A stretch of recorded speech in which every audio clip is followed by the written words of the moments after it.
Hi. I'm super far away. And, you probably already saw that. You didn't see shit yet. I didn't tell you anything, so you didn't see shit yet. But here's the second book of this series. Or this thing. It's about 364 pages. Normal book length. I'm not telling you the amount of pages yet. But, I will show you the back here. Do you see that black border? That's the more controversy than inside here. Well, not really. I'll talk about that more when we get to it. You know what I'm gonna do? Stop the fan from going. Should have done that the first thing. So we're doing Nisha Nicholson's Insanity, Jeff the Killer. Let me read you the back so that way you can actually remember this for later. This is book 1 of the Insanity series. Yes, that is book 2. Many people don't know about book 2. We'll show it later. Bullies and liars beware. A new threat is arising. Naomi Jensen, last name never mentioned again, just wanted to have a normal carefree life until she met Jeff, at summer camp. Jeff is a laid-back teenage boy with a dark secret. Then one morning at camp, it was not morning, Naomi hears that one of her longtime bullies, Mallory, was found dead in her cabin. Naomi suspects Jeff at first, but then decides that he's too sweet to do something like that, until a series of events changes her mind and her outlook on sanity. Remember that portion. I'm saying this now, remember that portion. I will go over the cover, lastly, the story, lastly, and everything between this. Like, that happens between this, okay? Okay. So I'm going with first, that this was in a contest. In this contest, you had a month to make a book. Now, I've written a few books. From my very first book, it took approximately 2 years. And then the one I'm currently writing, I actually had the back burner on because I was too interested in my first book, and that was originally the second book. The quickest I've written a book, without editing, without doing anything, was around 6 months. And that's because I was on this tune with it. And editing and everything takes a long time to do, especially whenever you're trying to get your story straight. You have to reread, and then have someone help you maybe. It's just, you know, all that jazz. I don't think anyone told Nisha this. Especially with it's a book that's being made into a month in this amount of time. I tried to find out if there were any other people that were in this contest. I could not find them, which I don't know if there was a reason for that. All I could find whenever I looked up like the Insanity Jeff the Killer stuff was a Wattpad page, which pretty much like wrote this entire thing into a Wattpad page for free. But I bought this book for like $3. It went up in price actually. It's now $4, and then this book here, I'll tell you how much that was later or next session, whenever I'm finished with it.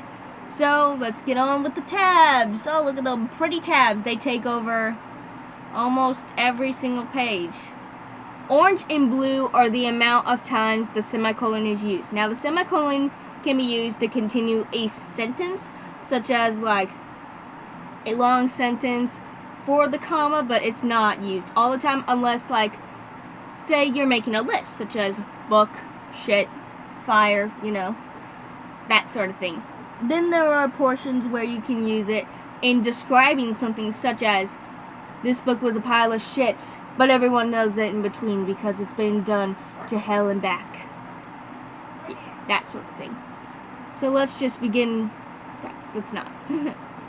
And then I have pink as general, like, words not spelled correctly or other mistakes. Green is the amount of perspectives. Like, you could kind of see one up top there and some at the bottom here. But whenever you're changing a perspective of a person, a lot of the times the author will get detail about this or be like, Naomi was this, or some context clues give a good indication about where this person is going. And it's not the case here. Then the purple is the amount of songs in this. From Kingdom Hearts to a song that just won't fucking leave me alone. For real. I get done with one series and then it comes to haunt me in the next. It's a good fucking song, but stop. So, I guess let's begin. Yay. Chapter 1. Please don't break. So first off, I want to show you how this looks. It's not spaced out normally. Something this book does, but it's like the paper was stuck in the Word document format of like, it's only this way. Actually, what I think happened is that in Google Docs, I think Nisha might have just hit the button where everything goes to the side. And also, these aren't page numbers, so I had to write all page numbers for these, in this one, at least. Also, this came out in 2015. Guess what was at the hype of its age? Kinda. So, Naomi's mom is kind of psychic, but she's very vague in this. She's like, you'll meet someone there, and I'm sure you'll be happy. And Naomi's like, yeah, whatever, fuck off, Mom.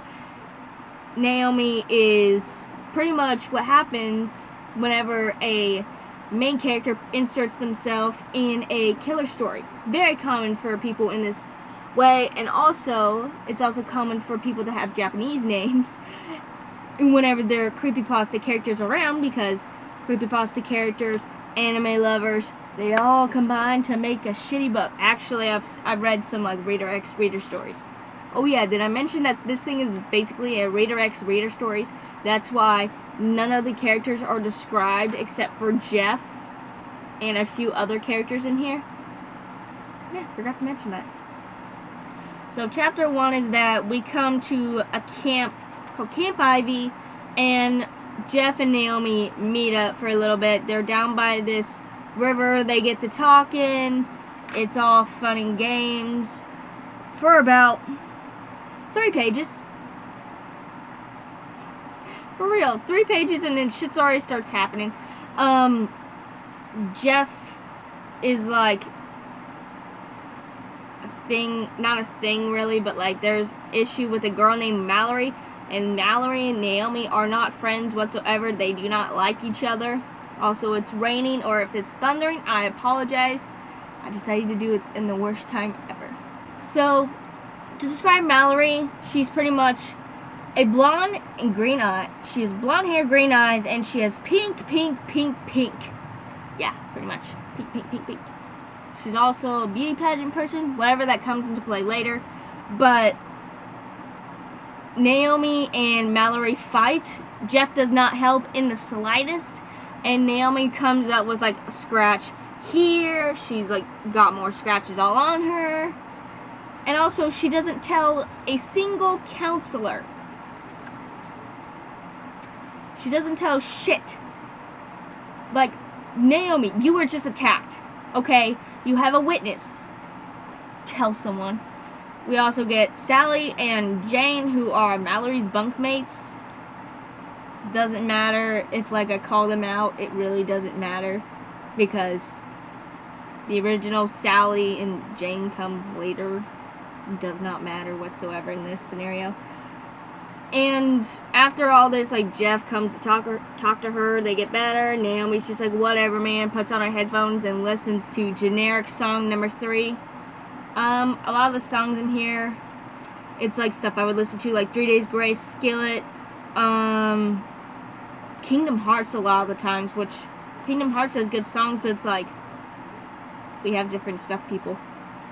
Naomi has a dream later on that night that Jeff, as this Jeff the Killer, comes in and kills Mallory and her bunkmates, and Naomi finds him. Well, she gets a really bad feeling, and she goes to investigate, and that's where Chapter 2 comes in.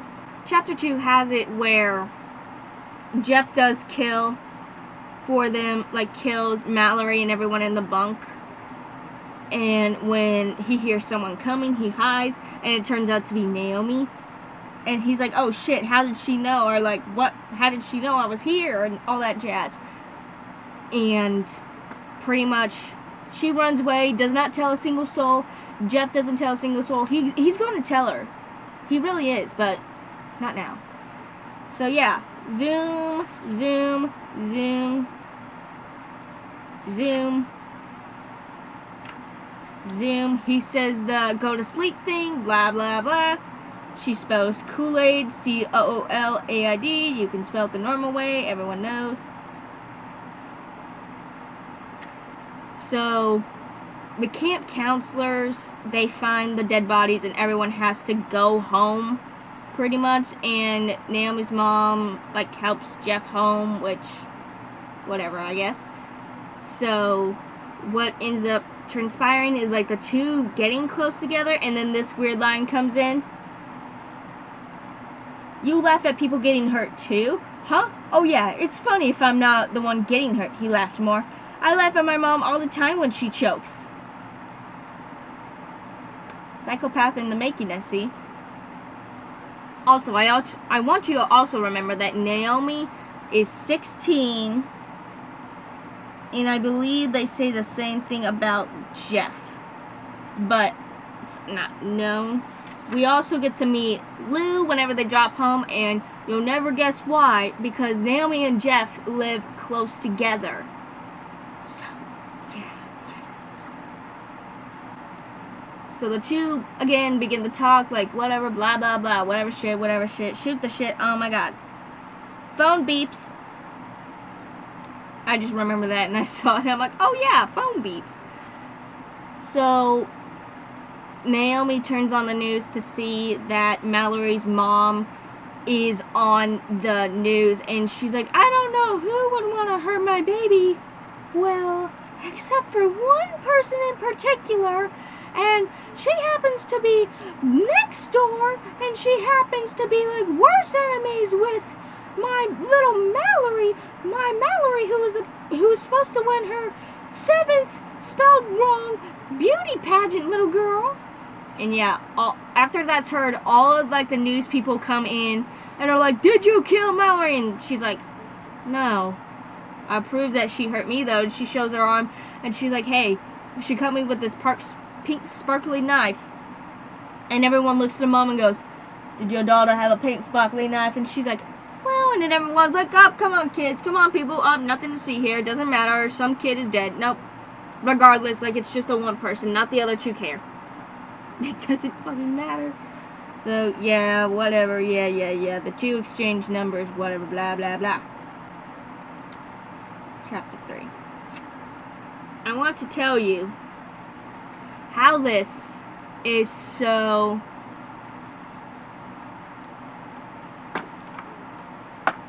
why Jeff the Killer's name is front and center, and where more of this drama came from. Page 31. Mind you, we're only at this camp for 20 pages, and then, like, the other 10 are, like, just shooting the shit, you know? I'm gonna read you this.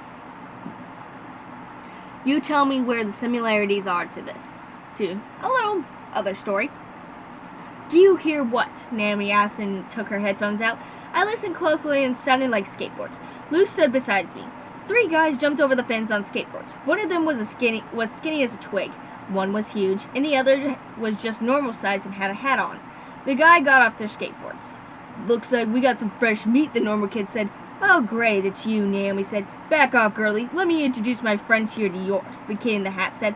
I'm Randy. That's Troy. Randy pointed to the fat kid, and he's Keith. He pointed to the skinny kid. There's a bus fee for the new kids around here, if you know what I mean. So you could give us your money willingly, or we could beat it out of you, Keith said.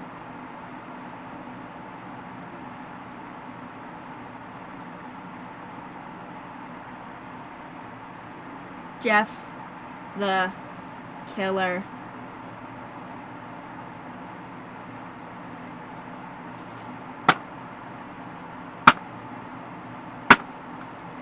It's just the Jeff the Killer story retold. but a little bit of extra.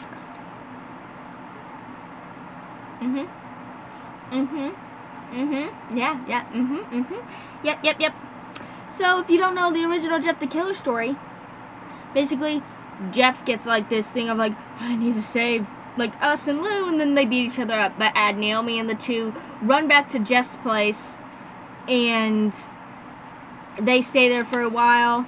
We get a joke about how Naomi only wants Papa John's pizza because it's lunchtime. They literally stayed there like the whole day until it's like after the school buses come home.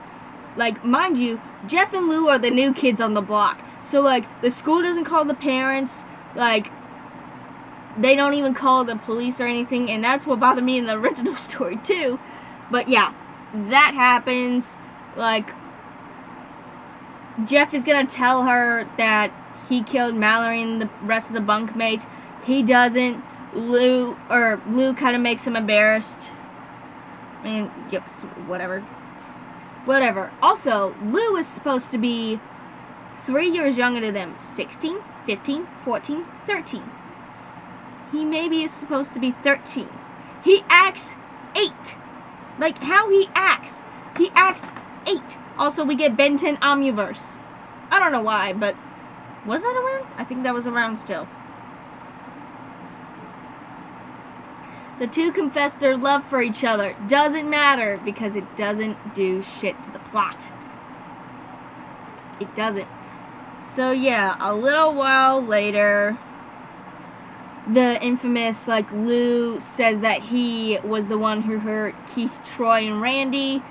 And for some reason, like, because Jeff is distraught, he goes up to his room and, like, begins breaking down. And since, like, Jeff is breaking down crying, the mom, not the dad, does not go up there, but Naomi goes up there to help him. Your parents, you need to help your fucking kid. Especially whenever he, like, says, I did it, I'm the one who fucking did it. But no, what the fuck ever. Not even that, but Naomi doesn't say a damn thing about, like, hey, it was us, like, we were attacked. Then it would have been, like, crucial evidence. But guess what? They fucking didn't. Whatever. I'm moving forward. Whatever. Oh, hey, chapter 5. So Naomi has another, like, dream vision or whatever about her and Jeff dancing. It comes back later, but I don't know why it's here. I really don't. If you're trying to tell me that Naomi is psychic, doesn't do me shit. It really doesn't do me any good favor because this doesn't do me anything. So guess what we have to go to today, children? We have to go to Billy's birthday party. Yeah, that's right. Remember in the original story how we had to go to Billy's birthday party after Lou was arrested and taken to juvie? Yeah, so we have this thing, and the story pretty much continues on from where it goes in the original Jeff the Killer story. Like, Naomi and Jeff fight, and, like, Nisha Nicholson actually puts in why none of the adults stopped them, and it was because, like, Keith, Randy, and Troy had guns. And pretty much, like, they hold, like, the adults up. None of the adults call the police, so it doesn't fucking matter why you put this in. But after that happens, you know the infamous scene of, like, bleach and alcohol is poured on Jeff. I think it's Keith, lights him on fire, and he's taken to the hospital. Mommy, am I pretty sing? No, not yet. So, like, Jeff wakes up, he's like, I don't love my face. It's so beautiful because he now is disfigured pretty much. He has black hair, his skin is like all leathery because he has been burnt. He's been asleep for 2 weeks, and Naomi and the family come to visit. Like, that's where the I don't like my face, I love it, and everyone is kind of like, we love it too, Jeff, please give me more medicine. So because Naomi was stressing all for the safety of her lover, she ends up passing out, and she comes down with a fever. And I wrote down this in the book because Jeff comes to visit her because she's technically sick, but she's just like exhausted. This is what I wrote. Jeff's family is cool with their burnt son, who just got out the hospital, going out to come and see his girlfriend, regardless of anyone seeing him and him having no emotion whatsoever to being burnt, besides the one thing about him loving his face. Yeah. The two, like, do the dancing thing that Naomi's seen in her vision. It's whatever. Lou is also let out from juvie.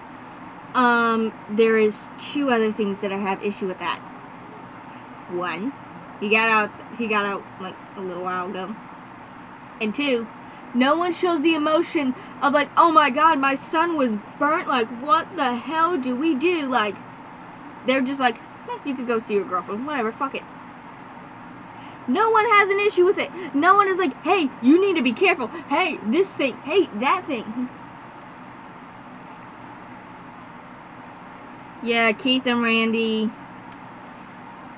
Because I believe Troy is killed and Keith and Randy are around. But Randy has been arrested. But Keith comes up and tries to fight Jeff and Naomi. Again, there's no literal reason. And Jeff kills Keith. But Naomi has been shot, so she's taken to the hospital, and she almost dies. They do this a lot. They almost, oh, she's so close to the edge of death. She's fine. She just walk it up and do whatever the fuck she wants to later. Whatever. So, we get the last portion of the Jeff the Killer story. That is, if you all know the famous, Mommy, am I pretty? So yeah, that comes out of literal nowhere. Because at this point, Jeff has only killed one person. And that was Troy in the original series. In this one, he's killed Troy, Keith, and now the next scene, which if you don't know, he kills his parents. And he pretty much like burns his eyelids off, and then he cuts a smile into his face because he didn't want to stop seeing himself smiling. His mom like tells him to get the gun. His dad to get the gun. I don't understand why, but whatever. It doesn't bother me, I guess. I'm whispering because it doesn't matter. I also want you to know that there is a perspective of Lou. And also, Naomi sees that like Jeff has killed her parents. Doesn't matter. But I'm gonna read you Lou's perspective. I was having trouble sleeping. I thought I heard a yell, but I must still be half asleep. I heard creaking outside of my door and it slowly opened. I screamed for no reason. Shh, Lou, it's only me, Jeff said. He walked over to my bed and held my throat. Shh, just go to sleep, Lou, he said. I felt something sharp go in my chest. I coughed up blood. I slipped away into nothingness. Why did we need Lou's perspective? No, really. Why did we need Lou's perspective? So, Jeff goes to Naomi's place and finds her parents dead. Naomi has killed her parents.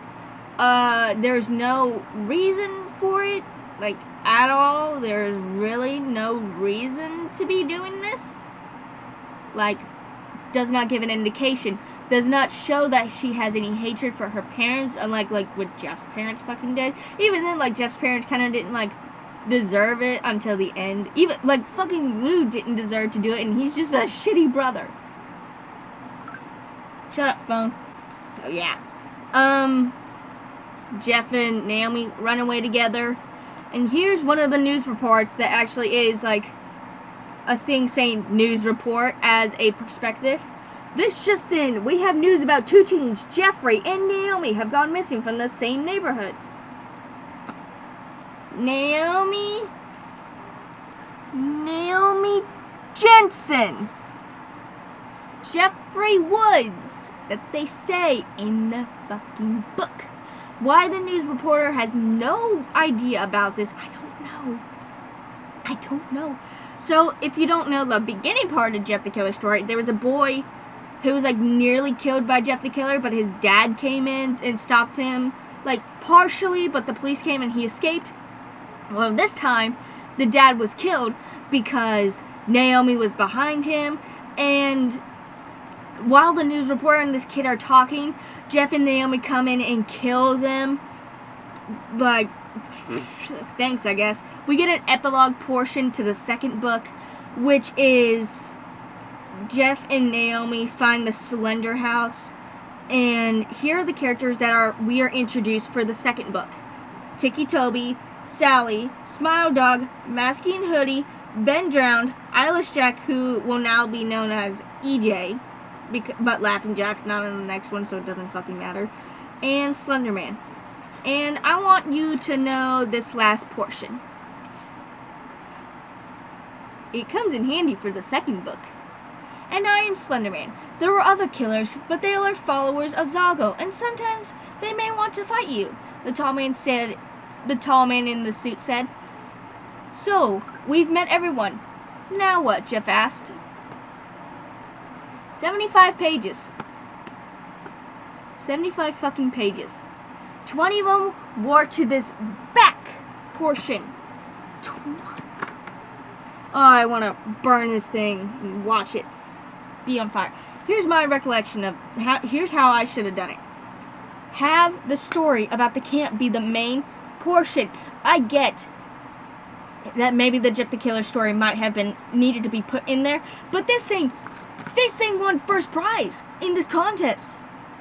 I'm not kidding. Even the creator, Nisha Nicholson, on an Amazon video has said that she won first prize.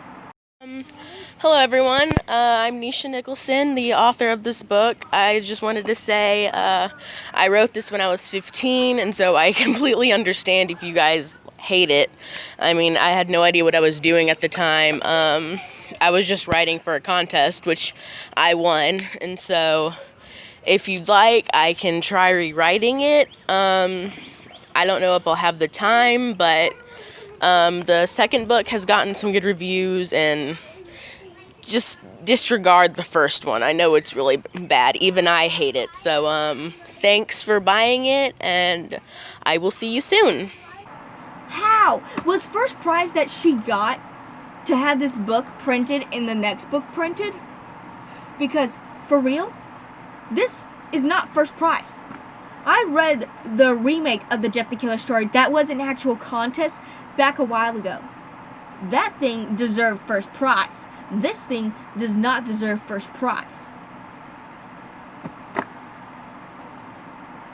What am I supposed to do with this than what hasn't already been said? Because the Wattpad thing, it's free to read altogether. This front cover, oh god, don't even get me started on that. So let's talk about that for a little bit. So this front cover is made by Gatini69, or Gatini, maybe, I don't know how to pronounce it. They're a DeviantArt/Tumblr user that made a bunch of creepypasta stuff, a lot of them Jeff the Killer. This thing here had at the bottom, where I'll put pictures of it, where it was like Slender Man, the Proxies, Eyelash Jack, and so forth, and Jeff the Killer was one of them, where it just had Jeffrey Woods and so forth. Well, there is no credit given to this person. It's just the front cover, which is Jeff the Killer. And whenever you do something by from a cover, you have to credit, even if it's not like owned by you, so that way you don't get sued later. I don't think Nisha Nicholson ever was sued, but I know she faced much backlash for this. But the only thing I have in the back is when this was printed, which was July 25th, along with this one. So yeah, you know, I'm gonna have to do it like this because my legs are tired. I'm on a bed, I'm not on a chair or whatever. So I also looked into this more, where the page that this cover is found on DeviantArt, a lot of people have been saying, hey, this thing was taken by Nisha Nicholson. Even Nisha Nicholson, like, apologized for it. And she also made a DeviantArt journal saying that, like, she didn't know what she was doing. She was, like, 15 or 16. So, she might be my age when this happened. This was a prize, like, this was for winning the prize and so forth, and that she apologized. But I don't think Gatani, like, ever responded. And I know people have been, like, spamming it in the DeviantArt comment section, but I'm not sure if she, like, I've tried looking at the DeviantArt entries, but there hasn't seemed to be a thing saying, like, she accepted apology or has taken action. I know the journal page said that Nisha was gonna take it down. It's not been taken down. This was in 2019, which I think it might be like other people selling this book. I'm not selling my copy. I'm keeping this copy. And same with this copy. The only reason people don't know about the second book is because the name is changed, or the middle name was Nate, or added for this person. Whatever, I guess. But here's the thing. If people are still, like, bashing her for it, she's already said, like, her sorries and stuff. She has seen her mistakes, and she's, like, trying to move on for it. Someone also told me, or I've seen it on there, that, like, she might have been scared away to make a third book of this Insanity series, because the second one kind of leaves it on an open end. Which, I mean, if she does come back, I'd go by a different name, for real. Because I don't think a lot of people knew about the second series, so it's like, this is a Reader X Reader story. It is very much so a Reader X Reader story. Stealing the Jeff the Killer story without giving credit to the Jeff the Killer people. Same with the front cover, and the back of the book only has a few people, like only a few pages of this original back. I would have loved to have seen, like, Jeff the Killer, like, try and hide at this camp. Like, he hides the bodies and they're just, like, missing people. But I think it's just something in the contest might have had to do with it. Or maybe it was just Nisha Nicholson. For real. Like, what can I say more? Because it's all been said and done. Can't keep bashing the person forever. Like, it's been done and said so many times. And I think they get it. They're pretty much afraid to even come back to this community now. For real. Now, I want to say this, like, is it bad? Yeah. Can it be improved? I don't know, because it's out there, it's done, like, it's been done, you know? For now, I pretty much have to say, I lived through this community for Reader X readers like this. What more can I say than, this was very common, to have, like, stories centered around Jeff the Killer, such as, like, Jeff the Killer breaks into your house and you fall in love with him, or he falls in love with you. Jeff the Killer nearly kills you and then somehow, like, he comes to kill you and falls in love with you. Or in another sense, like, Jeff the Killer just, like, abducts you and then, like, you two fall in love. Like, Stockholm Syndrome. It's whatever. The character is a Mary Sue. She's not original. Like, she only listens to music. She's a music person. Whatever. Jeff doesn't have very much character. I think the only character I actually liked was Lou. And that's because he was, like, the shitty little brother who's, like, picking on the older brother. But he still is, like, seen as a child for some reason. But, pretty much, this is bad. It's already known to be bad. 75 pages worth dead. 75 pages. That's a little tree right there. But then this one is a thick one. Also, I could talk about the back one of this too later, because there's still stolen artwork from this back page too, like this thing. Also, do you see how small this is? That's how big the fucking pages are. I'll give you a sneak peek of them. Hold on.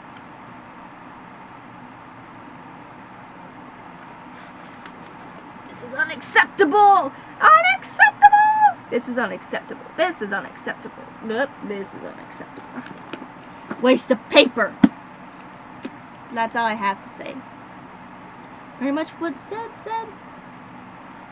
Maybe I might not have added a lot to this, but I can sure hell add more to the second book that goes more into detail. Yeah, no.